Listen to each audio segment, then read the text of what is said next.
ఏమైనా సోనిక అర్జెంట్ గా రమ్మన్నావు. కానీ నాకు మా ఇంట్లో వాళ్ళు మ్యారేజ్ చేస్తా అంటున్నారు. వాళ్ళని ఎదిరించి నేను నిన్ను పెళ్లి చేసుకోలేను. Good by.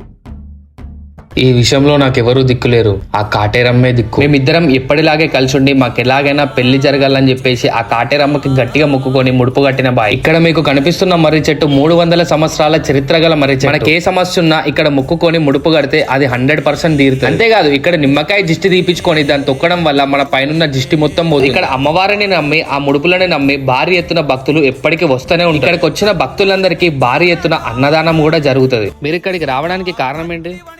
ఇక్కడ ముడుపు కడితే మనం అనుకునేవన్నీ జరుగుతాయని ఒక నమ్మకం. నేనైతే ఇక్కడ 9 వారాలు 9 ముడుపులు అయితే కట్టడం జరిగింది. ఇప్పుడు నా లైఫ్ లో నేను అనుకునేవన్నీ జరుగుతుంటే నాకు చాలా సంతోషంగా ఉంది. ఇక్కడ ఒక మంచి పెద్ద గోశాల కూడా ఉంది. ఎన్నో గోవుల్ని ఈ టెంపుల్ వాళ్ళే పోషిస్తున్నారు. అంతేకాదు ప్రపంచంలోనే అతిపెద్ద కాటేరమ్మ టెంపుల్ అయితే వీళ్ళు ఇక్కడ కన్స్ట్రక్షన్ చేస్తున్నారు. ఈ కాటేరమ్మ టెంపుల్ వచ్చేసి మన బెంగళూరు అస్కోటా అనే విలేజ్ లో ఉంటది. మన ఏపీ తెలంగాణ నుంచి చాలా మంది భక్తులు విజిట్ చేస్తున్నారు. మీరు కూడా వెళ్ళి ఒకసారి విజిట్ చేయండి.